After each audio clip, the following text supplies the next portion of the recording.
Ultraman, a franchise about giant silver men and women fighting monsters and aliens made by the GOAT who made the effects for the first Godzilla films, Eiji Tsuburaya. If you're a Malaysian or in general Asian boy like me, then you know how these guys pretty much made our childhood next to maybe Disney XD and then Astro Cherry or whatever the fuck you guys watch as a kid. Anyways, I'm telling you guys about all that because I want to tell you that this franchise is probably cursed with the most shittiest action figure line in existence. And it might be a hot take or not. I'm going to review the SHF Ultraman Taiga from, well, Ultraman Taiga 2019. And I'm going to be very honest with you. This figure fucking sucks. I don't recommend buying this or any SHF Ultraman in general because these guys are straight up glorified statues. But before I talk about the poo-poo and caca, I should start with the spectacular, amazing, and friendly neighborhood stuff first. Now, I do have to be transparent as possible here, but this figure is pretty outdated. It was made around like 2019 or 2020, I think. Either way, that means it's outdated as hell. But even though it's outdated as hell, it looks spectacular. The details on the figure are great, and you can see Taiga's eyes are made out of a compound material, I think. That's what Diego Dooms always say every time when he reveals an Ultraman figure. And so is the head dot thingy-bob and the color timer, which is pretty important in the franchise. His paint apps are pretty amazing. For a figure that's mostly silver, it doesn't look dull. The details on his Taiga Spark is well sculpted and painted. The thing I like about this figure, and it's only unique to this figure specifically, I think, is the fact he has a glove swivel. It's supposed to help him do his thorium beam or cosine, but the articulation here is actually okay. Keyword, I guess. Okay. He can pose, sort of. His leg can go up this high, and unfortunately, because it was in 2019, I don't know if it was invented during that time or not, but no drop down hips. So this is the highest you can get. You can go lower, and there's a double jointed legs. Yeah, double jointed legs. And unfortunately, unlike the gloves, there's no boot swivel, which is a missed opportunity. And bro, you're worth this much, and you could give him a boot cut? Really? Anyways, the feet can go up, down, pivot, and obviously the most important thing for any import figure, I think, toe articulation. Going up, and this is where all shit goes down. There's a diaphragm joint at the upper torso, but it can't crunch. Or at least it can't crunch deep enough. And so is the waist. It can crunch, but how Bandai or Tamashi sculpted it, it makes the crunch not deep enough. And I don't want to be that guy, but compared to my Marvel Legends Benjamin Riley here, who has this shit reverse ab crunch diaphragm combo here, he can crunch deeper than Taiga. It's honestly disappointing to see a shit figure or a cheap ass domestic figure like Marvel Legends crunching deeper than an import figure. Like, bro, you're gonna like spend like 60, 70, or even 90, and this is what you get. But that's not important enough, I guess. The arms can't go up much because of the armor, which later on new SHF Ultra who have the armor gets a more softer material, which fixes the issue. But this part is the reason why I'm making this video.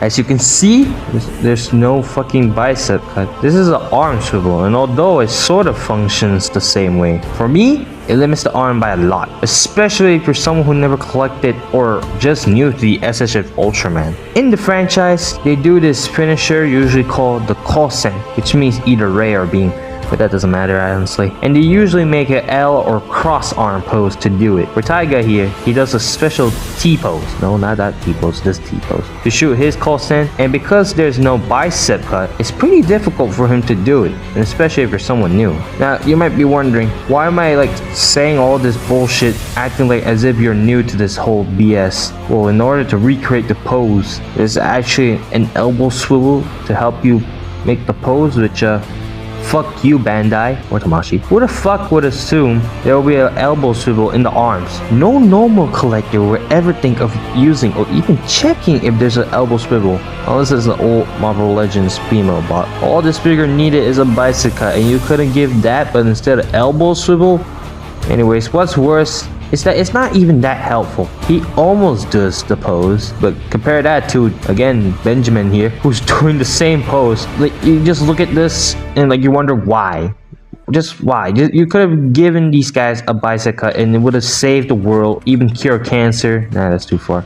Honestly, I would have let this slide if they didn't fucking continue it. This is another SHF named Ultraman Trigger, and he has the same arm problems. And he came out in 2021. Shouldn't the figure that came out after this bullshit be the better one? There's pretty much no changes other than the softer armor piece that does limit Trigger's upper arm movement, which, good enough I guess. The butterfly joint is even worse, and thankfully it's outdated. Going higher, and this is the part that might interest you a little. This guy can look up, down, side to side, but he can't look to the side while looking up or down. Why is that? He uses a straight peg joint. You could say it's because of a stupid zip spine thing, but they could have at least given him, I would rather have the ball hinge than this straight peg, because at least you could pop up the head and tilt the ball hinge to the side and have the figure look up and at the same time at the side. But with the straight peg, you're pretty much handicapped here, but the neck is kind of saving it. It's on a ball joint, thankfully. It's not really good, to be honest, and in general, relying on the neck for your figure to look up is dumb. At that point, you just should have just given them a ball jointed head. Compare again to Marvel Legends Benjamin here.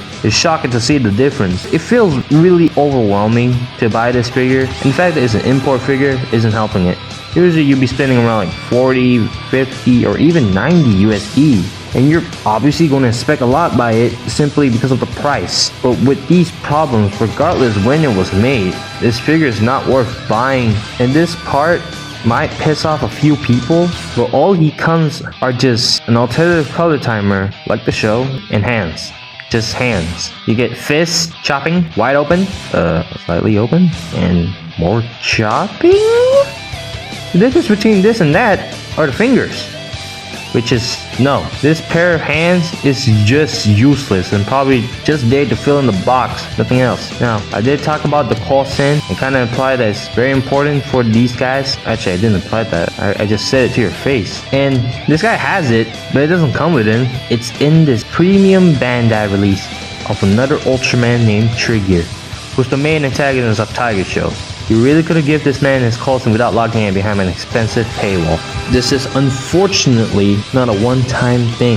They're still doing it to this day, and I fucking hate that nobody's calling them out. So editing Geki here. So I just realized that the recording was too damn long, so I'm just gonna say this. The articulation sucks, the accessories are overwhelming, and the important one is locked behind a paywall. It's not worth buying at all. I luckily got it for like 100 ringgit, but apparently for retail, and it does, and this is only because of retail, but it was around apparently 300 ringgit, which is, I think it is around the 60 USD or more, which is, no, don't ever buy that figure, right? Don't ever buy the figure at retail or anything like that. Find a second hand. Like, if you're really that desperate for an Ultraman Taiga figure, find a second hand, or like just buy a bootleg if there is one, or better yet, just buy the UAF.